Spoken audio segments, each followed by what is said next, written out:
அதிமதுரம் இனிப்பாக தான் இருக்கும். இனிப்பாக இருந்தாலுமே அதிமதுரத்துக்கு வயிறு சம்மந்தப்பட்ட பிரச்சனை எதுவுமே வராது. நம்ம வயிறு அவ்வளவு சுத்தமாக இருக்கும். அதிமதுரத்தை நம்ம ரெகுலராக எடுத்துகிட்டு இருக்கப்ப தொற்று நம்ம உடம்புக்கு பக்கமே வராது. வயிறு அவ்வளோ சுத்தமாக இருக்கிறப்ப அது ஒன்று.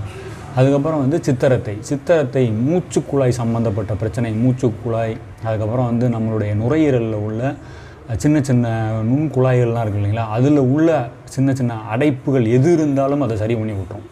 அதனால் இந்த 6 பொருளை மட்டுமே நம்ம சரியாக கரெக்டாக காலையில் எழுந்த உடனே 1 டீஸ்பூன் அளவு எடுத்து போட்டு ஒரு 1.5 கிளாஸ் தண்ணியில் நல்லா கொதிக்க வச்சு ஒரு டம்ளர் ஆகிற வரைக்கும் வந்ததுக்கப்புறம் நீங்கள் வடிகட்டி குடித்தாலும் சரி, இல்லை அப்படியே குடித்தாலும் பரவாயில்ல, நீங்கள் வடிகட்டியே குடிங்க. வடிகட்டி குடிச்சு பாருங்கள்.